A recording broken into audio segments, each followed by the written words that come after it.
6月17号，中国神舟12载人飞船在9点22分成功发射，在6个半小时以后，成功与天河核心舱对接。18时48分，中国3位航天员进入核心舱，这标志中国空间站正式投入使用。未来中国空间站一边开展实验工作，一边建造，2年后完成建设。中国正式追上美国在空间站领域的，抹平了美国的技术优势。现在美国能在太空占优的领域屈指可数了。美国在冷战时期超大规模的对太空的投入，成就了一系列的成就，积累了丰富的太空技术。然而冷战结束，美国太空技术进步越发缓慢，而中国有计划、有目的的推进自己的太空计划，无意间抹平了美国累积的技术优势。我们不吹嘘，中国已经在造人卫星、载人飞船、月球采样、登陆火星和空间站建设等领域已经追上美国。我们客观地说，美国还有几个领域依然对中国占优，却也有几个领域虽然有极为辉煌的过去，然而连美国自己却无法重现。登月，美国至今是唯一载人登月的国家，这是美国太空科技优势的象征。载人登月涉及了载人航天、重型运载火箭、登月返回技术等等核心高难度太空技术。其中土星5号重型运载火箭是人类最重火箭，自重约3000吨，它是美国成功载人登月最核心装备。然而美国已经无法重新制造这款重型火箭了，因此美国的登月计划不断延后。航天飞机，美国建造国际空间站的头号工程，也是世界上唯一一款可以重复利用的航天器。航天飞机曾经被认为最好的运载工具，它运载的航天员远超过其他国家的宇宙飞船，是建造国际空间站的核心运输工具。然而美国2架航天飞机先后失事，造成14位宇航员牺牲。另外，航天飞机使用成本极其高，根据美国统计，一次发射需要15亿美元，比运载火箭高几倍。在2010年，美国正式放弃航天飞机计划。2011年，航天飞机最后一次飞行。航天飞机现在缩水，剩下小小的空天飞机延续下来。美国的 X-37B 领跑，而这个领域中国也跟上来。中国的可重复使用试验飞行器也成功发射并降落地面。航天飞机是未来的发展方向，只是技术未能达到设计需求。哈勃望远镜，美国建造的太空光学望远镜，由航天飞机发射升空，它超大幅度提高了人类对宇宙观察的范围，从根本上改变了人类对宇宙的认识。它已经发现了多颗类似地球有机会诞生生命的行星。随着哈勃望远镜逐渐老化，以及本身制造出现的一些缺陷，代替它的新一代太空望远镜也提上日程。中国开发的巡天光学太空望远镜和反射式巨型太空望远镜已经提上日程。中国空间站投入使用将有10几年使用寿命，以后还有更大更完善的空间站。未来超重型火箭长征9号完成首飞以后，中国的航天计划将极大加快。未来在月球建设基地，在火星取样、探测土星和其他卫星等等，将有强力的技术支持。中国的太空计划出发一点没有把超越美国作为头号目标，而为了具体实现的目标，踏实的一步步完成技术突破。对于中国航天人来说，每一次超越自己才是真正的成就。也难怪国际观察人士评论，中国的进步令人钦佩，真的很非凡，中国正在崛起。第8届东盟防长扩大会视频会议已于近日成功结束。通过日本媒体的消息报道，日本防卫大臣岸信夫在此次会议上公然谈及台海问题，就台海问题进行讨论的同时，声称台海地区和平稳定非常重要，呼吁当事国能够和平解决问题。日本干涉台海问题已经不是第一次了，这段时间以来，该国不断在台海问题上做文章，直接挑战中国红线。日本全然不把中国放在眼里，究其原因，不过是背后有美国在撑腰。自拜登上台后，美国便加大了对中国的打压力度，频繁派出本国的军舰、军机闯入中国周边海域不说，还拉拢与多国的关系，怂恿教唆他们对付中国。美国本就是世界上综合实力排名第1的国家，就算国内疫情、经济等危机让该国陷入了一定的困境，但不管怎么说，美国的影响力还是有的。所以在拜登的号召下，包括日本、澳大利亚、英国在内的多个国家纷纷积极回应。不过相比澳大利亚、英国等国家，日本才是最猖狂的那个。澳英法德最多只是派出军舰进入中国周边海域挑衅一番，可日本却直接在中国红线边缘挑衅。明知道台海问题是中国红线，该国不仅没有收敛，反而就台海问题正面跟中国硬刚。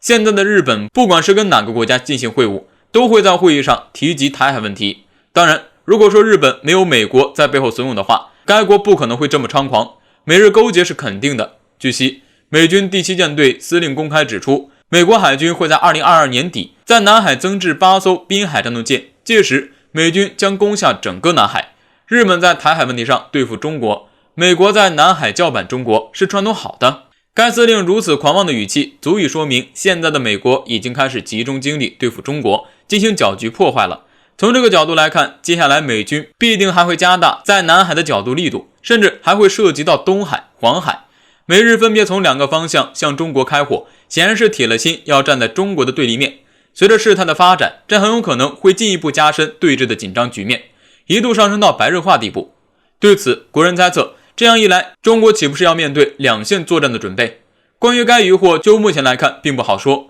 毕竟日本是仗着美国撑腰才敢叫板的。假设靠日本自己，该国是绝对不敢单枪匹马的来叫板。不过话说回来，面对美日的不断搅局，如专家所言，我国应该主动出招，打他们一个措手不及，转被动为主动。只有这样，或许我国才能突破现在的局面，让西方不敢再叫嚣。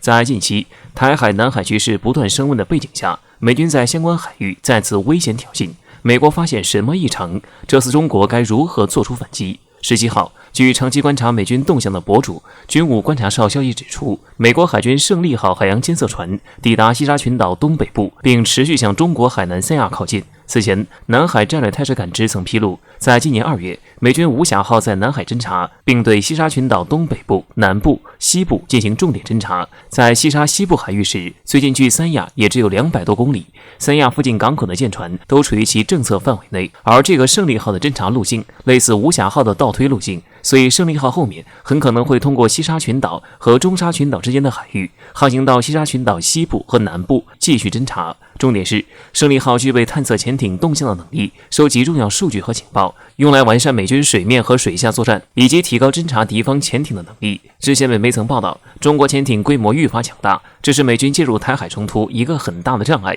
在前不久的4月23号，解放军就新入列的长征18号战略核潜艇，解放军3位一体中海基核力量有了质的飞跃，而战略核潜艇和配备的潜射洲际核导弹成为中国的底牌，向外界释放出一个信号，足以打消美国试图在台海、南海与中国发生全面或局部战争的念头。最近美军多批侦察机、间谍船来得更加频繁，收集解放军装备的数据和情报。近年来，美国还投入大量水下无人航行器、声纳等来监听中国潜艇。中国不应任由其在相关敏感地区活动，但他们在公海活动，我们也不能直接驱赶。这种情况，我们渔民们立功的时候到了。与此同时，中国南部战区紧锣密鼓展开多次海陆空全方位模拟实弹演习，近日更是出动史上最大规模军机编队绕台。而美国似乎察觉到中国备战步伐加快，频繁在东海、南海行动活跃，并且美台间互动相当频繁，武统迫近再次成为新现实。谁也不知道最后一根弦崩断是什么时候。在这种背景下，近日美国驻联合国前大使、2024年美国总统大选热门人物之一黑利警告，如果北京拿下台湾，一切都晚了。我们也要向美国警告，两岸统一是历史大事，更是任何人、任何势力都无法阻挡的。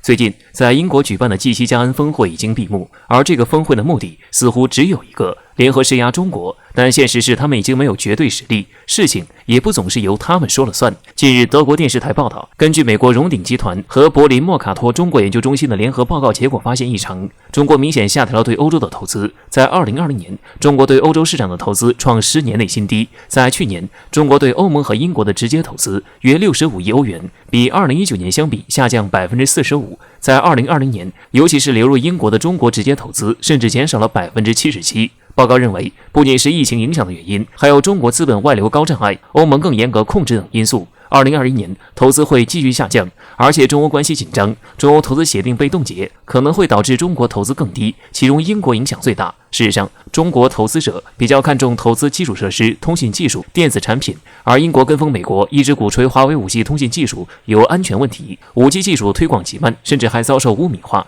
而在前不久，中国直接撤资英国一项1000亿元的核电项目——新克利角 C 核电项目，一直带有强烈的政治色彩。英国政府对中国怀有过度戒心，并提出要参股新克利角 C 核电项目，并有权干预股权转移的过分要求。项目期间还有不断的所谓污染、检查、造价等因素，以及昂贵贵的土地、人工、设备成本，建设周期相当漫长，这也是现在很多欧洲国家的通病。出于欧洲政客政治操弄原因，中企在欧洲遇到的障碍总是比想象的多。不过他们也会为此付出代价。中国撤资英国核电站，没人愿意接受这个烫手山芋，这就是西方的契约精神。事实上，当欧洲还以中欧投资协定作为要挟，中国早已经布局。中国现在正在大规模投资东南亚、非洲、南美洲、中东，并从印度大规模撤资，这是对中国来讲是比较可控的稳定的市场，而且有很大的增长空间。至于欧洲，只要做贸易就行，投资的风险很大。更何况，英国还跟着美国挑衅中国，在涉港、涉疆、台海问题上干预中国内政，甚至还要派航母来印太部署。另一方面，英国在2020年脱欧，再加上疫情，经济已有萎缩趋势。